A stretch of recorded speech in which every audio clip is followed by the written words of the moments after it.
Buenos días, habla de primer año de secundaria. El tema que vamos a hablar en Historia Universal es la civilización china. Creo que ustedes han oído o quizás han leído alguna información de esta civilización, o en este caso vamos a reforzar lo que ya sabemos. Nosotros en este caso sabemos que algunos de los grandes aportes chinos a la humanidad fueron el papel, la brújula, la pólvora y sobre todo el empleo de gas natural como combustible y los primeros sismógrafos. Y si a esto le sumamos los valores morales inculcados por el confucianismo y el taoísmo, hace de ella una de las culturas más prolíficas e interesantes de la humanidad y es de esta civilización la que nosotros vamos a hablar el día de hoy, los grandes aportes que ellos nos dejan. Entonces presta mucha atención y toma nota de los datos más importantes. Ubicación de la civilización china. Nosotros sabemos, o vamos a saber en este caso, que China se encuentra en el valle central entre los ríos Huanghe, que quiere decir río amarillo, y Yangtze-Kiang, que es el río azul, o sea, se encuentra entre los ríos amarillo y el río azul, en el oriente del Asia. Sus límites fueron los siguientes. Por el norte, a ver, activamos nuestro cursor, por el norte, que tú ya sabes dónde queda el norte, limita con el desierto de Gobi, la llanura de Manchuria. Por el suroeste, por la cordillera del Himalaya, por el sureste, por el mar de China meridional y por el oeste, por la meseta del Tíbet. La región se caracteriza, si toda esta región se caracteriza por su gran fertilidad.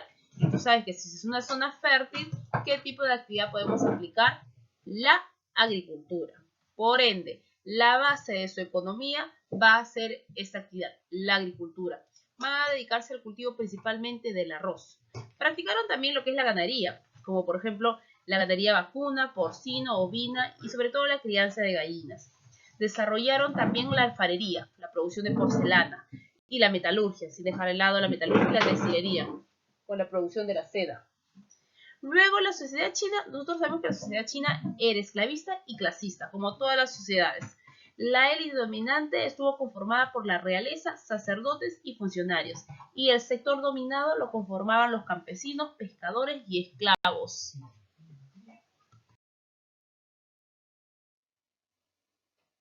En esta diapositiva nosotros vamos a hablar acerca de los procesos históricos y algunas manifestaciones culturales de la civilización china.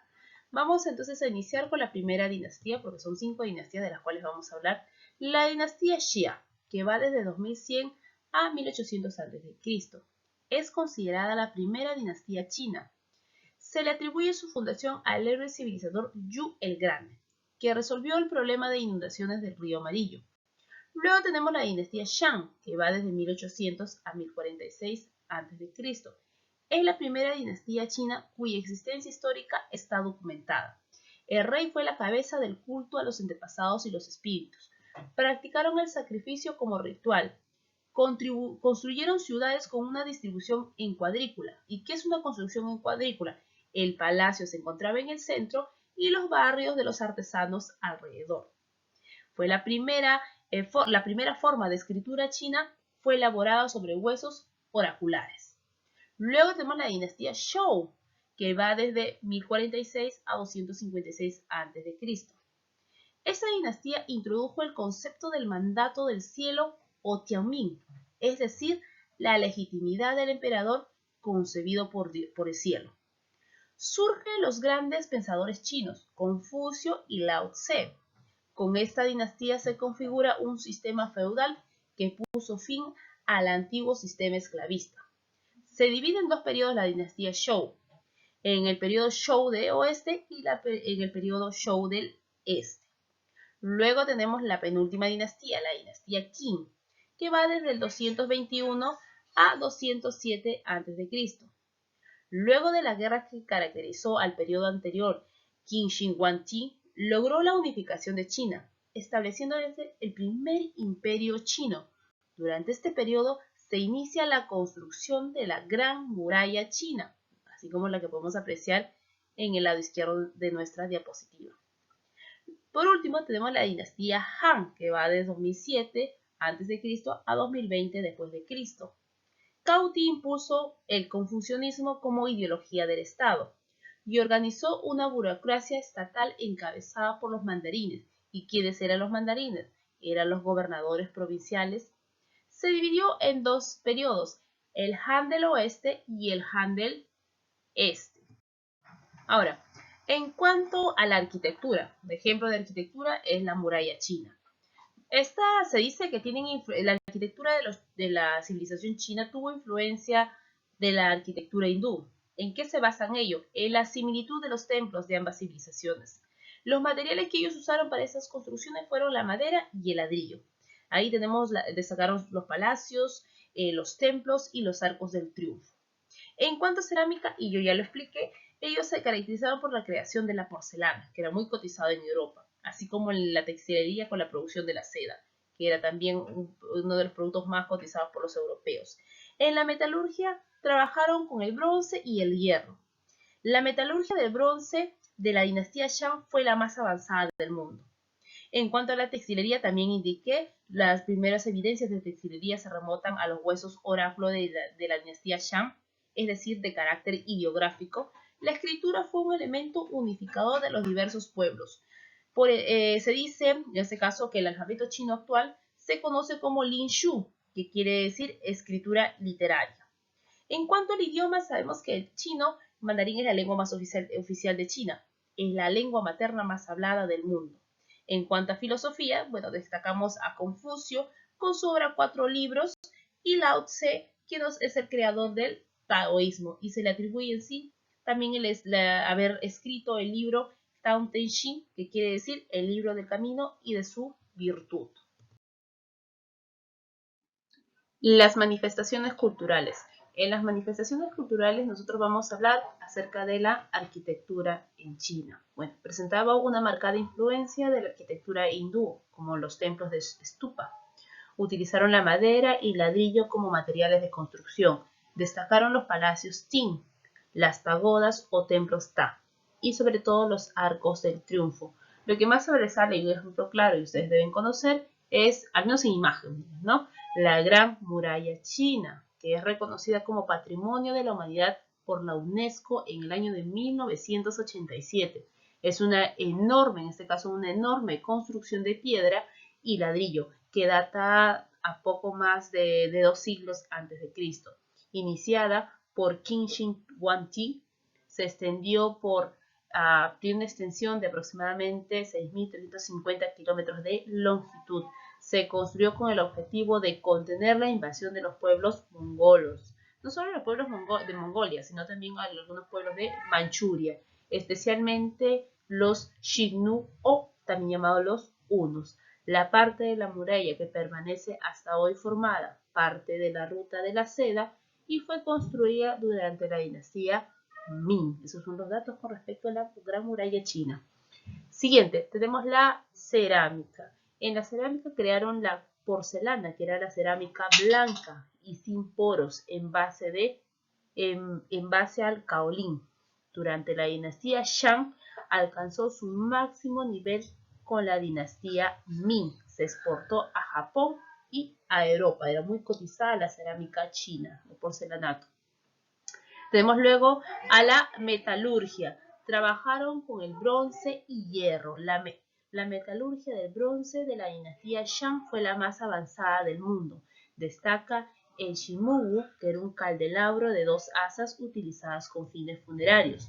Utilizaron el hierro desde la dinastía Zhou cuando comienzan las disputas entre los diferentes reinos. Las armas más apreciadas eran las espadas, destacando el jian, que eran propias de la nobleza guerrera, pues eran muy caras y difíciles de manejar, y las de dao, que eran más baratas y versátiles. Se popularizó entre los guerreros menos pudientes. Y por último tenemos aquí a la textilería. Según la tradición china, hacia el siglo XVII a.C., Xilin, esposa del mítico emperador amarillo, enseñó a trabajar la seda, una fina fibra extraída de un gusano. El emperador Wudi, dinastía Han, envió una delegación al rey Mitrades, rey de los partos, del año 110 a.C. Y fue entonces cuando se inicia la llamada Ruta de la Seda. Unas décadas más tarde, la más acaudalada familia de Roma estaba maravillada. En este caso, se vestían con este tipo de tela muy preciado, tejido muy costoso, ¿no? Las llamadas seda. Y por último, y no menos importante, vamos a hablar un poco acerca del idioma. Nosotros sabemos que el chino mandarín es la lengua oficial de China. Es la lengua materna más hablada del mundo, con más de 836 millones de hablantes. En la filosofía, en la etapa clásica de la filosofía china, van a destacar dos figuras, quienes son Confucio y Lao Tse.